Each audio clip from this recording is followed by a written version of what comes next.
জানো তো, আর আজকের দিনটা এই রাত শেষ হলে কালকে ভোর রাতে আমাদের উঠে খাবার খেতে হবে, কারণ কাল থেকে আমাদের পবিত্র রমজান মাস শুরু হয়ে যাবে, মানে আমাদের রোজা শুরু হয়ে যাবে। 1 মাস আমাদের না খেয়ে থাকতে হবে, একদম জল ছাড়া। উপোসেও জল খাওয়া যায় বা অন্য কিছু খাওয়া যায়, কিন্তু আমাদের একদম জল ছাড়া কোনো কিছু ছাড়াই থাকতে হবে, সেই সন্ধেবেলায় খেতে পারবে। সকাল থেকে মা এই যে ফ্রিজটা পরিষ্কার করে নিচ্ছে, এটাই বাকি ছিল, এখনও অনেক কাজই আছে বাকি।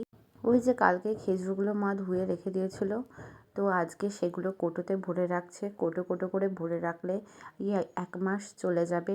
যদি শেষ হয়ে যায় তখন আবার শেষের দিকে আবার আনা হবে। আমি মাকে বললাম, তুমি যাও, ডিউটি বেরিয়ে যাও, আমি বাকি কাজগুলো দেখি হ্যান্ডেল করার চেষ্টা করি।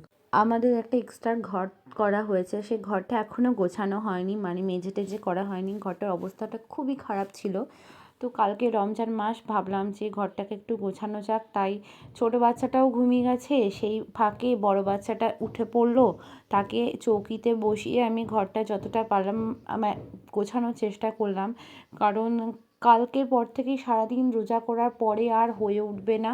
যতটা পারলাম ঘরটা গোছানোর চেষ্টা করলাম। ঘরটা মানে এখনও তো পুরোপুরি রেডি হয়নি। আমার মা বলছিল যে আমরা যখন শ্বশুরবাড়ি যাবো ঈদ করতে, তখন আমাদের বাচ্চারা থাকবে না, বাচ্চা থাকলে ধুলোবালি হবে, তো বাচ্চাদের ক্ষতি হবে। তাই আমাদের অবর্তমানে বাড়ি মানে ঘরটা ঠিকঠাক করা হবে। তাই সেই কারণে এখনও ঘরটা ঠিক হয়নি, কারণ আমরা তো এখন আছি। আমরা ঈদে বাড়ি গেলে মা বললো হয়তো করে দেবে।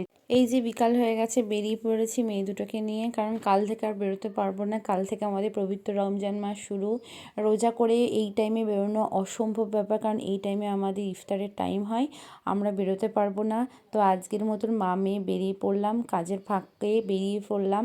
তারপরে এই যে কাল থেকে আমরা নতুন নতুন করে রোজার মাসের একটা করে ব্লগ আনার চেষ্টা করব, 30টা রোজা 30টা ব্লগ আনার চেষ্টা করব। তো বন্ধুরা, সবাই ভালো থেকো। আজকে ভিডিওটা এইটুকুনি।